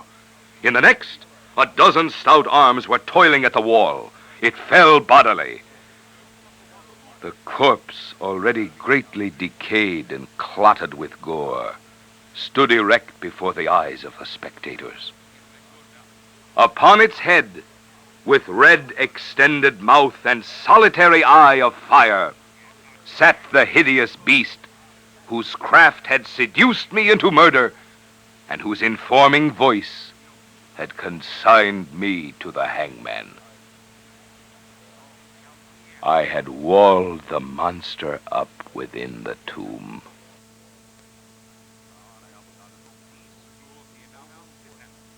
The Oval Portrait. The chateau into which my valet had ventured to make forcible entrance, rather than permit me in my desperately wounded condition to pass a night in the open air, was one of those piles of commingled gloom and grandeur which have so long frowned among the Apennines, not less in fact than in the fancy of Mrs. Radcliffe. To all appearance, it had been temporarily and very lately abandoned. We established ourselves in one of the smallest and least sumptuously furnished apartments. It lay in a remote turret of the building. Its decorations were rich, yet tattered and antique. Its walls were hung with tapestry and bedecked with manifold and multiform armorial trophies. together with an unusually great number of very spirited modern paintings in frames of rich golden arabesque. In these paintings, which depended from the walls not only in their main surfaces, but in very many nooks which the bizarre architecture of the chateau rendered necessary, in these paintings, my incipient delirium, perhaps, had caused me to take deep interest, so that I bade Pedro to close the heavy shutters of the room, since it was already night, to light the tongues of a tall candelabrum which stood by the head of my bed, and to throw open far and wide the fringed curtains of black velvet which enveloped the bed itself. I wished all this done that I might resign myself, if not to sleep, at least alternately to the contemplation of these pictures and the perusal of a small volume which had been found upon the pillow, and which purported to criticize and describe them. Long I read, and devoutly I gazed. Rapidly and gloriously the hours flew by, and the deep midnight came. The position of the candelabrum displeased me, and outreaching my hand with difficulty rather than disturb my slumbering valet, I placed it so as to throw its rays more fully upon the book. But the action produced an effect altogether unanticipated. The rays of the numerous candles, for there were many, now fell within a niche of the room which had hitherto been thrown into deep shade by one of the bedposts. I thus saw in vivid light a picture all unnoticed before. It was the portrait of a young girl just ripening into womanhood. I glanced at the painting hurriedly and then closed my eyes. Why I did this was not at first apparent even to my own perception. But while my lids remained thus shut, I ran over in mind my reason for so shutting them. It was an impulsive movement to gain time for thought, to make sure that my vision had not deceived me, to calm and subdue my fancy for a more sober and more certain gaze. In a very few moments I again looked fixedly at the painting. That I now saw aright I could not and would not doubt, for the first flashing of the candles upon that canvas had seemed to dissipate the dreamy stupor which was stealing over my senses, and to startle me at once into waking life. The portrait, I have already said, was that of a young girl. It was a mere head and shoulders, done in what is technically termed a vignette manner, much in the style of the favorite heads of Sully. The arms, the bosom, and even the ends of the radiant hair melted imperceptibly into the vague yet deep shadow which formed the background of the whole. The frame was oval, richly gilded and filigreed in Moresque. As a thing of art, nothing could be more admirable than the painting itself. But it could have been neither the execution of the work nor the immortal beauty of the countenance which had so suddenly and so vehemently moved me. Least of all could it have been that my fancy, shaken from its half-slumber, had mistaken the head for that of a living person. I saw at once that the peculiarities of the design, of the vignetting, and of the frame must have instantly dispelled such idea, must have prevented even its momentary entertainment. Thinking earnestly upon these points, I remained for an hour, perhaps, half sitting, half reclining, with my vision riveted upon the portrait. At length, satisfied with the true secret of its effect, I fell back within the bed. I had found the spell of the picture in an absolute life-likeliness of expression, which at first startling, finally confounded, subdued, and appalled me. With deep and reverent awe, I replaced the candelabrum in its former position. The cause of my deep agitation being thus shut from view, I sought eagerly the volume which discussed the paintings and their histories. Turning to the number which designated the oval portrait, I there read the vague and quaint words which follow. She was a maiden of rarest beauty, and not more lovely than full of glee. And evil was the hour when she saw and loved and wedded the painter. He, passionate, studious, austere, and having already a bride in his art. She, a maiden of rarest beauty, and not more lovely than full of glee. All light and smiles and frolicsome as the young fawn, loving and cherishing all things, hating only the art which was her rival, dreading only the palette and brushes and other untoward instruments which deprived her of the countenance of her lover. It was thus a terrible thing for this lady to hear the painter speak of his desire to portray even his young bride.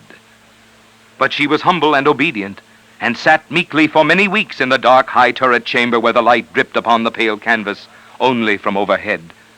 But he, the painter, took glory in his work, which went on from hour to hour and from day to day, and he was a passionate and wild and moody man who became lost in reveries, so that he would not see that the light which fell so ghastly in that lone turret withered the health and the spirits of his bride, who pined visibly to all but him. Yet she smiled on and still on, uncomplainingly, because she saw that the painter, who had high renown, took a fervid and burning pleasure in his task, and wrought day and night to depict her who so loved him, yet who grew daily more dispirited and weak. And in sooth, some who beheld the portrait spoke of its resemblance in low words, as of a mighty marvel, and a proof not less of the power of the painter than of his deep love for her whom he depicted so surpassingly well. But at length, as the labor drew nearer to its conclusion, there were admitted none into the turret, for the painter had grown wild with the ardor of his work, and turned his eyes from the canvas rarely, even to regard the countenance of his wife. And he would not see that the tints which he spread upon the canvas were drawn from the cheeks of her who sat beside him. And when many weeks had passed, and but little remained to do, save one brush upon the mouth and one tint upon the eye, the spirit of the lady again flickered up as the flame within the socket of the lamp. And then the brush was given, and then the tint was placed, and for one moment the painter stood entranced before the work which he had wrought. But in the next, while he yet gazed, he grew tremulous and very pallid and aghast, and crying with a loud voice, "This is indeed life itself," turned suddenly to regard his beloved. She was dead.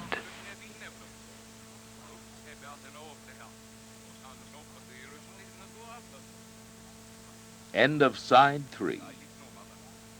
To continue, turn the cassette over.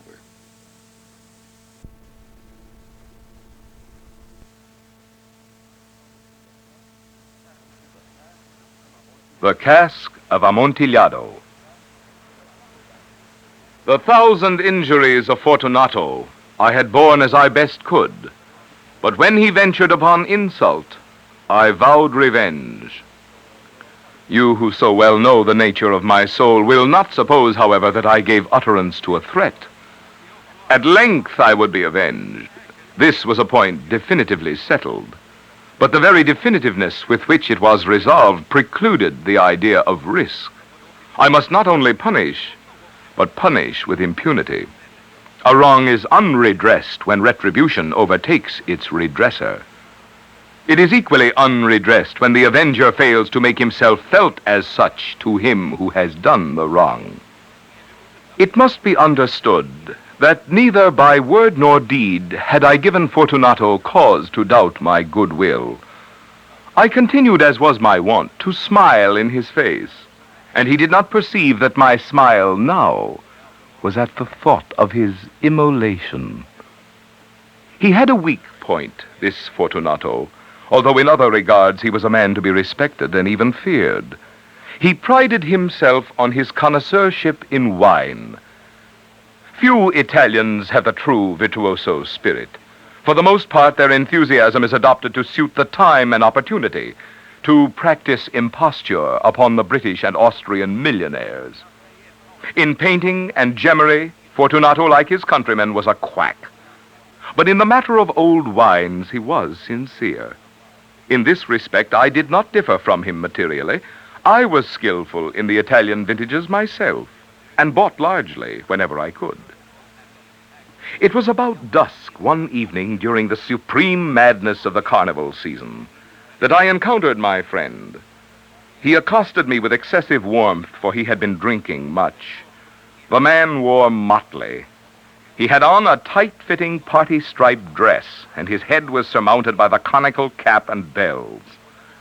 I was so pleased to see him that I thought I should never have done wringing his hand.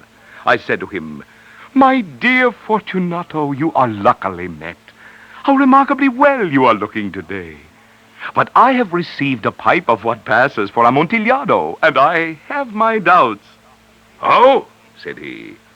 "Amontillado, a pipe? Impossible. And in the middle of the carnival? I have my doubts, I replied, and I was silly enough to pay the full Amontillado price without consulting you in the matter. You were not to be found, and I was fearful of losing a bargain. Amontillado? I have my doubts, Amontillado? and I must satisfy them. Amontillado? As you are engaged, I am on my way to Lucchese. If anyone has a critical turn, it is he. He will tell me. Lucchese cannot tell Amontillado from sherry. And yet some fools will have it that his taste is a match for your own. Come, let us go. Whither? To your vaults. My friend, no. I will not impose upon your good nature. I perceive you have an engagement. Lucchese. I have no engagement. Come. My friend, no. It is not the engagement, but the severe cold with which I perceive you are afflicted. The vaults are insufferably damp. They are encrusted with nitre. Let us go, nevertheless. The cold is merely nothing. Amontillado, you have been imposed upon. And as for Lucchese, he cannot distinguish sherry from Amontillado. Thus speaking, Fortunato possessed himself of my arm.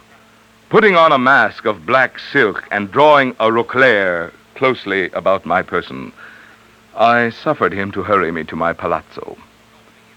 There were no attendants at home. They had absconded to make merry in honor of the time. I had told them that I should not return until the morning and had given them explicit orders not to stir from the house.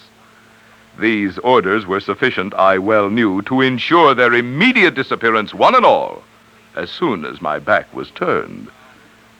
I took from their sconces 2 flambeaux, and giving one to Fortunato, bowed him through several suites of rooms to the archway that led into the vaults. I passed down a long and winding staircase, requesting him to be cautious as he followed. We came at length to the foot of the descent and stood together on the damp ground of the catacombs of the Montresors. The gait of my friend was unsteady, and the bells upon his cap jingled as he strode. The pipe, said he. It is farther on, said I.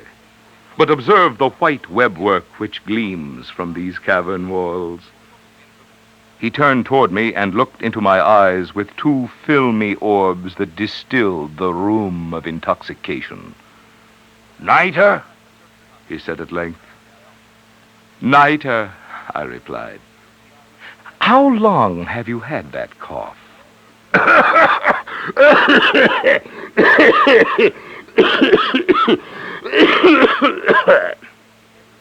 My poor friend found it impossible to reply for many minutes. It is nothing, he said at last.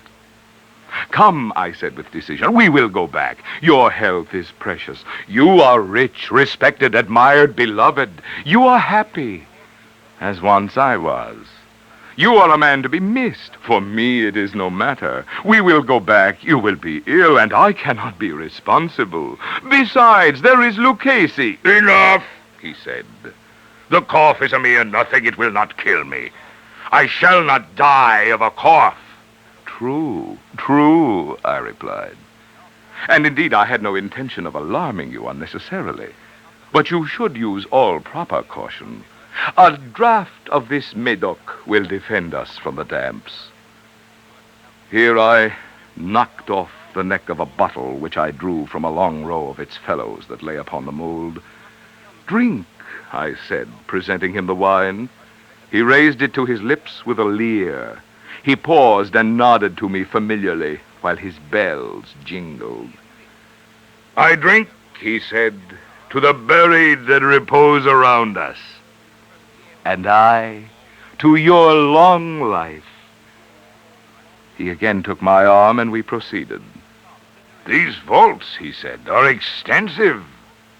The Montresors, I replied, were a great and numerous family. I forget your arms. A huge human foot door in a field azure. The foot crushes a serpent rampant, whose fangs are embedded in the heel. And the motto? Nemo me impune lacessit. Good. he said. The wine sparkled in his eyes, and the bells jingled. My own fancy grew warm with the Medoc.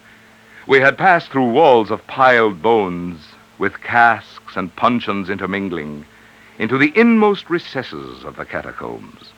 I paused again, and this time I made bold to seize Fortunato by an arm above the elbow. "The nitre," I said. "See, it increases. It hangs like moss upon the vaults. We are below the river's bed. The drops of moisture trickle among the bones.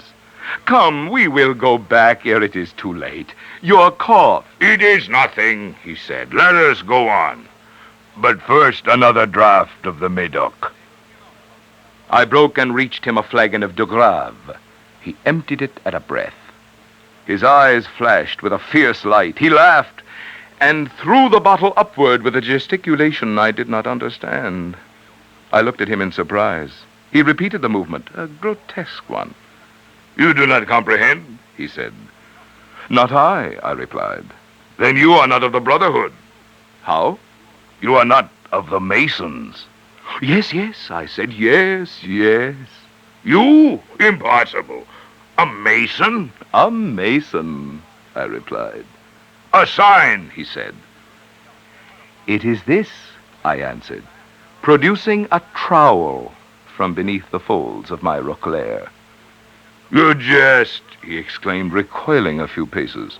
"But let us proceed to the Amontillado." "Be it so," I said, replacing the tool beneath the cloak and again offering him my arm. He leaned upon it heavily. We continued our route in search of the Amontillado. We passed through a range of low arches, descended, passed on, and descending again arrived at a deep crypt in which the foulness of the air caused our flambeaux rather to glow than flame. At the most remote end of the crypt there appeared another, less spacious. Its walls had been lined with human remains, piled to the vault overhead, in the fashion of the great catacombs of Paris. 3 sides of this interior crypt were still ornamented in this manner. From the 4th, the bones had been thrown down and lay promiscuously upon the earth, forming at one point a mound of some size. Within the wall, thus exposed by the displacing of the bones, we perceived a still interior recess, in depth about 4 feet, in width 3, in height 6 or 7. It seemed to have been constructed for no especial use within itself, but formed merely the interval between 2 of the colossal supports of the roof of the catacombs, and was backed by one of their circumscribing walls of solid granite. It was in vain that Fortunato, uplifting his dull torch, endeavored to pry into the depth of the recess. Its termination the feeble light did not enable us to see. "Proceed," I said. "Herein is the Amontillado. As for Lucchesi—" "He is an ignoramus," interrupted my friend, as he stepped unsteadily forward while I followed immediately at his heels. In an instant he had reached the extremity of the niche, and finding his progress arrested by the rock, stood stupidly bewildered. A moment more, and I had fettered him to the granite. In its surface were 2 iron staples, distant from each other about 2 feet horizontally. From one of these depended a short chain, from the other a padlock. Throwing the links about his waist, it was but the work of a few seconds to secure it. He was too much astounded to resist. Withdrawing the key, I stepped back from the recess. "Pass your hand," I said, "over the wall. You cannot help feeling the nitre. Indeed, it is very damp. Once more, let me implore you to return. No? Then I must positively leave you. But I must first render you all the little attentions in my power." "The Amontillado!" ejaculated my friend, not yet recovered from his astonishment. "True," I replied, "the Amontillado." As I said these words, I busied myself among the pile of bones of which I have before spoken. Throwing them aside, I soon uncovered a quantity of building stone and mortar. With these materials, and with the aid of my trowel, I began vigorously to wall up the entrance of the niche. I had scarcely laid the first tier of the masonry when I discovered that the intoxication of Fortunato had in a great measure worn off. The earliest indication I had of this was a low, moaning cry from the depth of the recess. It was not the cry of a drunken man. There was then a long and obstinate silence. I laid the second tier, and the third, and the fourth. And then I heard the furious vibrations of the chain. The noise lasted for several minutes, during which, that I might hearken to it with the more satisfaction, I ceased my labors and sat down upon the bones. When at last the clanking subsided, I resumed the trowel, and finished without interruption the fifth, the sixth, and the seventh tier. The wall was now nearly upon a level with my breast. I again paused, and holding the flambeau over the mason work, threw a few feeble rays upon the figure within. A succession of loud and shrill screams bursting suddenly from the throat of the chain form seemed to thrust me violently back. For a brief moment I hesitated. I trembled. Unsheathing my rapier, I began to grope with it about the recess. But the thought of an instant reassured me. I placed my hand upon the solid fabric of the catacombs and felt satisfied. I reapproached the wall. I replied to the yells of him who clamored. I re-echoed, I aided, I surpassed them in volume and in strength. I did this, and the clamorer grew still. It was now midnight, and my task was drawing to a close. I had completed the 8th, the 9th, and the 10th tier. I had finished a portion of the last and the 11th. There remained but a single stone to be fitted and plastered in. I struggled with its weight. I placed it partially in its destined position. But now there came from out the niche a low laugh that erected the hairs upon my head. It was succeeded by a sad voice, which I had difficulty in recognizing as that of the noble Fortunato. The voice said, A very good joke indeed. An excellent jest. We will have many a rich laugh about it at the palazzo. Over our wine.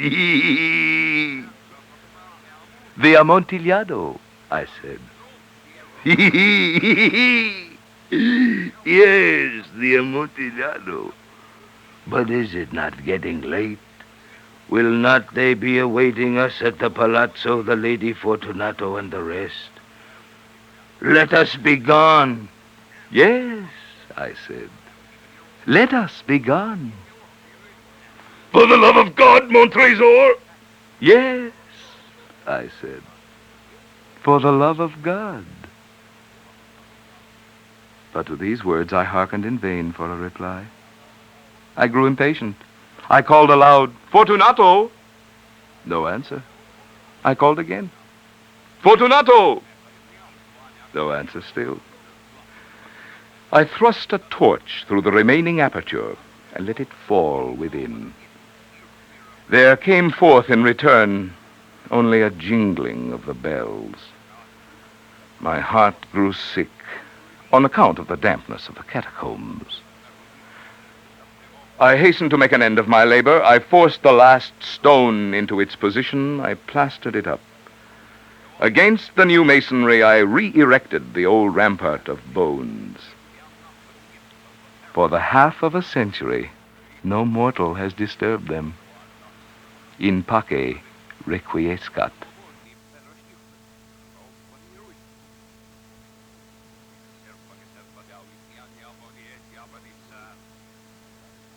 The Raven. Once upon a midnight dreary, while I pondered, weak and weary, over many a quaint and curious volume of forgotten lore, while I nodded, nearly napping, suddenly there came a tapping, as of someone gently rapping at my chamber door. "'Tis some visitor," I muttered, "tapping at my chamber door. Only this and nothing more." Ah, distinctly I remember.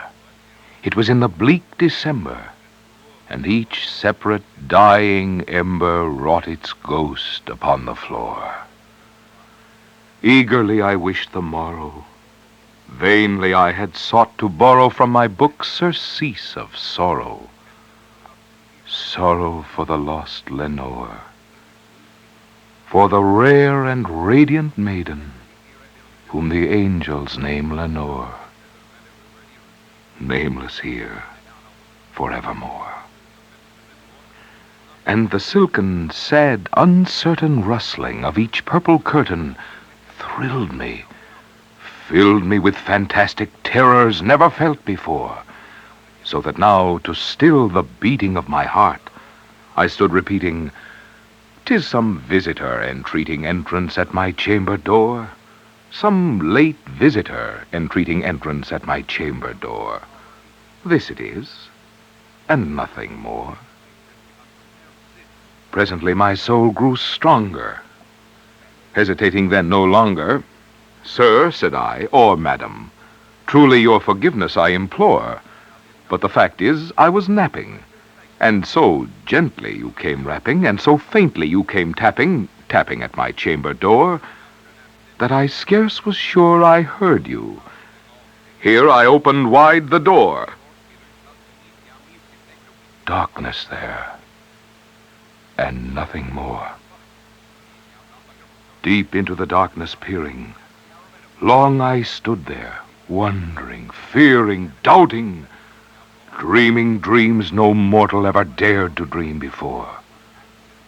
But the silence was unbroken, and the stillness gave no token, and the only word there spoken was the whispered word, "Lenore." This I whispered, and an echo murmured back the word, "Lenore." Merely this, and nothing more. Back into the chamber turning, all my soul within me burning, soon again I heard a tapping, somewhat louder than before. "Surely," said I, "surely that is something at my window lattice. Let me see, then, what thereat is, and this mystery explore. Let my heart be still a moment, and this mystery explore. 'Tis the wind, and nothing more." Open here I flung the shutter, when with many a flirt and flutter in there stepped a stately raven of the saintly days of yore. Not the least obeisance made he, not a minute stopped or stayed he, but with mien of lord or lady perched above my chamber door, perched upon a bust of Pallas, just above my chamber door, perched and sat, and nothing more. Then this ebony bird beguiling my sad fancy into smiling by the grave and stern decorum of the countenance it wore. "Though thy crest be shorn and shaven, thou," I said, "art sure no craven, ghastly, grim, and ancient raven wandering from the nightly shore. Tell me what thy lordly name is on the night's Plutonian shore." Quoth the raven, "Nevermore." Much I marveled this ungainly fowl to hear discourse so plainly, though its answer little meaning, little relevancy bore. For we cannot help agreeing that no living human being ever yet was blessed with seeing bird above his chamber door, bird or beast, upon the sculptured bust above his chamber door, with such name as Nevermore. But the raven, sitting lonely on the placid bust, spoke only that one word, as if his soul in that one word he did outpour. Nothing further then he uttered, not a feather then he fluttered, till I scarcely more than muttered, "Other friends have flown before. On the morrow he will leave me, as my hopes have flown before."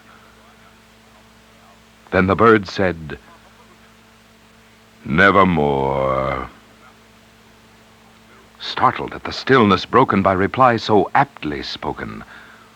"Doubtless," said I, "what it utters is its only stock and store, caught from some unhappy master, whom unmerciful disaster followed fast and followed faster, till his songs one burden bore, till the dirges of his hope that melancholy burden bore of never, nevermore." But the raven still beguiling my sad fancy into smiling, straight I wheeled a cushioned seat in front of bird and bust and door. Then, upon the velvet sinking, I betook myself to linking fancy unto fancy, thinking what this ominous bird of yore, what this grim, ungainly, ghastly, gaunt, and ominous bird of yore meant in croaking nevermore. This I sat engaged in guessing, but no syllable expressing to the fowl, whose fiery eyes now burned into my bosom's core. This and more I sat divining, with my head at ease reclining on the cushion's velvet lining that the lamplight gloated o'er, but whose velvet violet lining with the lamplight gloating o'er she shall press, nevermore. Then methought the air grew denser, perfumed from an unseen censer swung by seraphim, whose footfalls tinkled on the tufted floor. "Wretch," I cried, "thy God hath lent thee, by these angels he hath sent thee respite and nepenthe from thy memories of Lenore. Quaff, oh, quaff this kind nepenthe, and forget this lost Lenore."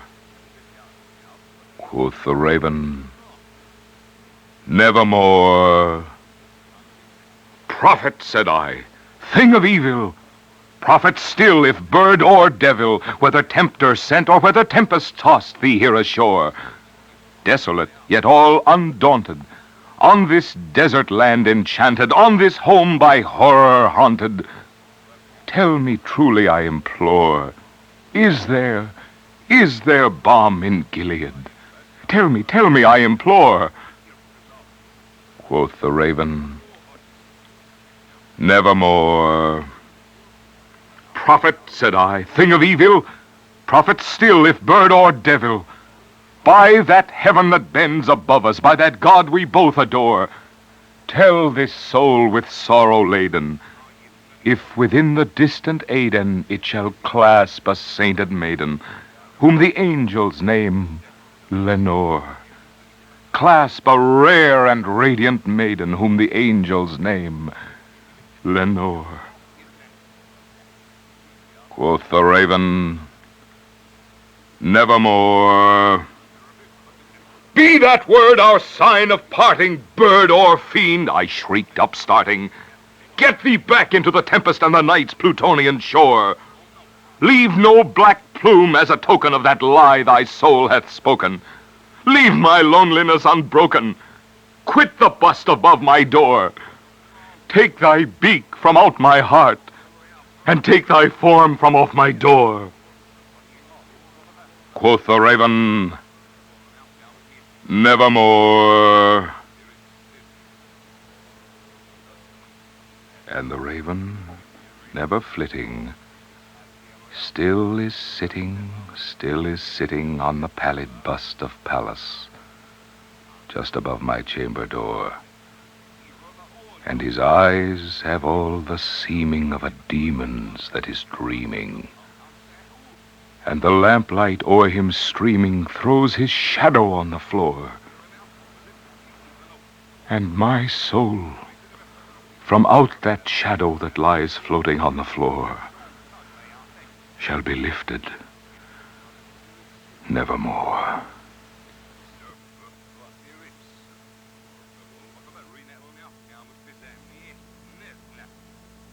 We do hope you've enjoyed listening, and hope to have the pleasure of supplying you with additional fine selections in the future from the Cassette Book Library. Remember, the Cassette Book Library offers books on cassettes in every category, classics, adventure, mystery, romance, philosophy, self-improvement, children's, and more, with new titles constantly being added.